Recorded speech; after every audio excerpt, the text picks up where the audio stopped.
Did your loved one just die without a will in Georgia? Let's talk about that.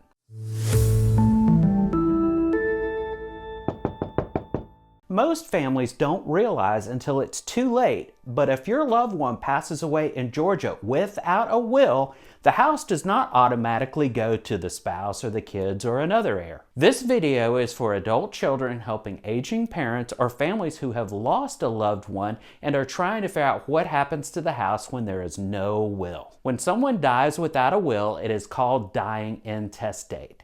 So what does that mean in Georgia? In Georgia, when someone passes away and dying intestate without a will, the state does not take the property, but the state does play a major factor in deciding who inherits the property. Instead of your parents' wishes controlling what happens, Georgia's intestate succession laws step in and follow a very specific order of who inherits the property. Before anybody can sell, refinance, or legally transfer the property, the estate has to go through probate. That means someone has to be appointed by the court to be the administrator.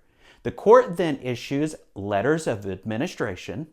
Only after that can the house be legally handled. Until that happens, the property is essentially frozen. This process can move fast or slow depending on the family. If everyone agrees who the administrator should be and signs the appropriate documents, we've seen this happen in the matter of months. However, if people are fighting over who the administrator should be or not signing the documents that they need to sign, this process can drag out much longer, in fact, over a year. Now, let's get into the part that surprises most people. Who actually inherits the house in Georgia? Let's start with a surviving spouse with children. In Georgia, when one spouse passes away without a will, the surviving spouse and the children will inherit the home. Most of the time, the home was not deeded with rights of survivorship, because if it were, it wouldn't be through the probate process. So what typically happens with the surviving spouse already owns their portion of the home, and the estate owns the other portion. Here's the key rule.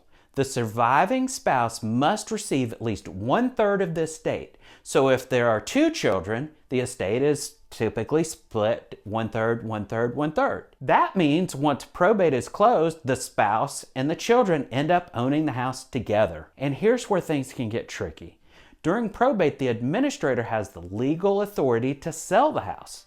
But once the inheritance is distributed and probate is closed, the proceeds are split between the spouse and those children. That can certainly create situations where a surviving spouse doesn't want to sell the home, or the children don't want to co-own the property, and it creates a family mess. In Georgia, an heir can petition the court to force a sale, even if another family member doesn't want to sell. What if there's a surviving spouse but no children? In most cases, that spouse will inherit the property in its entirety. Similarly, there are children and no spouse. The children typically split the house equally. Those are pretty easy cases when that happens. What happens if there's no spouse and no children? The inheritance can move up or across the family tree. That can include parents, siblings, even distant relatives like nieces, nephews, and cousins. This is where it gets complicated, especially in trying to sell a house. The heirs don't sign the listing agreement, the court-appointed administrator does, and if the family can't decide who should be that administrator, everything can stall. Without an administrator, no one can list the house, approve repairs, accept offers, or move the sale forward.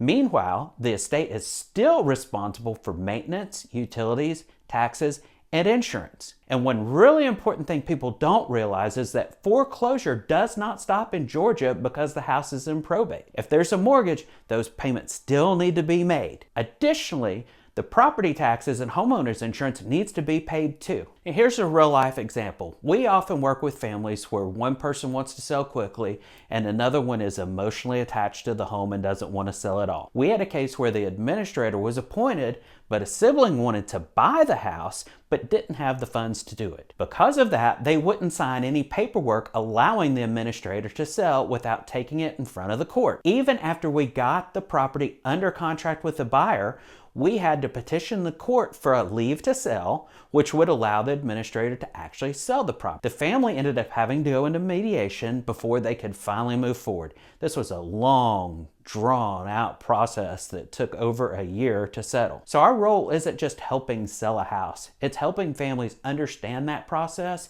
and how to move forward without creating long-term family conflict. We're not attorneys. When legal issues do pop up, we always point families to probate or elder law care, but we have successfully helped many sellers navigate this probate process and have seen firsthand how one person not cooperating can drag this process out far longer than it needs to be. Now you may be asking, can we avoid the probate process altogether? Yes, this process can be avoided, and this is why planning matters so much. Families in Georgia often work with an estate planning attorney to use tools like a properly written will, making sure the home is titled correctly, or creating a trust that's fully funded with the property. When a trust is properly funded, they can allow the home to pass outside of probate entirely. More importantly, planning helps everyone know what the expectations are ahead of time.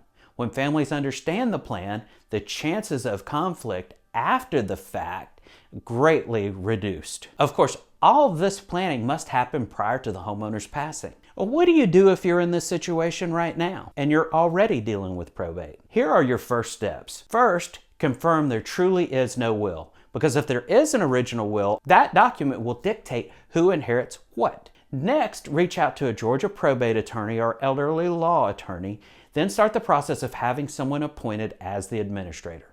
Once you legally have authority, you can look at your options for the home, selling it, keeping it, updating it, renting it as an income property. If you're in Georgia and trying to figure out what to do with the probate process, we use a step-by-step roadmap to help families so they don't get lost or don't feel pressured. You'll find a link in the description and how to sign up for our ebook, 7 Mistakes to Avoid During the Probate Process. And of course, our contact information is in the description of the video, so don't hesitate to reach out to us and set up a quick one-on-one conversation, and we can talk through your situation and at least point you in a helpful direction. If this video helped you, please consider subscribing.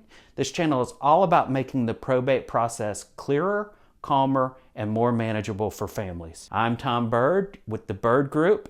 Thanks for watching. We'll see you next time. Bye.